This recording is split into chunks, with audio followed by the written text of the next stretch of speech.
मुझे छत्तीसगढ़ के पास्टर्स के लिए कल से बहुत बोझ है। थोड़े दिनों के अंदर पूरे वर्ल्ड लेवल की एक पास्टर मीटिंग ये चर्च अरेंज कर रही है, जिसमें सिर्फ मेंटरशिप वाले पास्टर्स नहीं, हम सब इकट्ठा होंगे।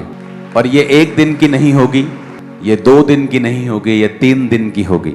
और इसमें सुबह एक सेशन होगा, फिर लंच होगा, शाम का सेशन होगा, फिर सुबह, फिर शाम, फिर सुबह, फिर शाम, फिर प्रेयर माउंटेन के ऊपर एक लाइव सेशन होगा, one of its on kind. ये अपनी तरह की एक अनोखी और पहली इस चर्च की मीटिंग होगी जो आपने पहले कभी नहीं देखी होगी, क्योंकि ये इम्पॉर्टेंट है, वेरी इंपॉर्टेंट। परमेश्वर ने मुझे एक बोझ दिया है, क्योंकि जब इस क्रूसेड के बाद अगले दिन मैं उस जगह में घूमने के लिए गया, जैसे ही हमने नारियल पानी पीने के लिए रुके, मेरा स्पिरिचुअल सन वहां खड़ा था। उसके आगे रुके तो पास्टर्स मिलने लगे।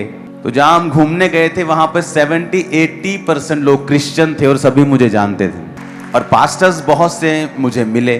उन्होंने बताया कि उनकी स्टेट में अलग अलग तरह के परसिक्यूशंस हैं, अलग अलग तरह के उनको दबाने के लिए लॉ पास हो रहे हैं। तो मेरे अंदर ये बोझ परमेश्वर ने उसी दिन से, उसी क्षण से डाल दिया था। और मैं लगातार फिर प्रेयर में था और अपनी वाइफ से बात मैंने की। मैंने कहा, परमेश्वर जब चाहता है कि जो परमेश्वर ने ग्रेस इस सेवकाई को दी है, अब वो टाइम है कि वो दूसरे पास्टर्स के अंदर हम उसे इम्पार्ट करें। जब छत्तीसगढ़ के बारे में मुझे मालूम हुआ और बाकी स्टेट्स के बारे में मालूम हो रहा है, ये जरूरी है कि आप लोग पास्टर्स के लिए प्रार्थनाएं करें, चर्चिस के लिए प्रार्थनाएं करें, चीजों के लिए प्रार्थनाएं करें कि परमेश्वर जो ग्रेस आपको दे रहा है वो दूसरे भी उससे प्रभावित हों, उससे आशीषित हों। आमीन।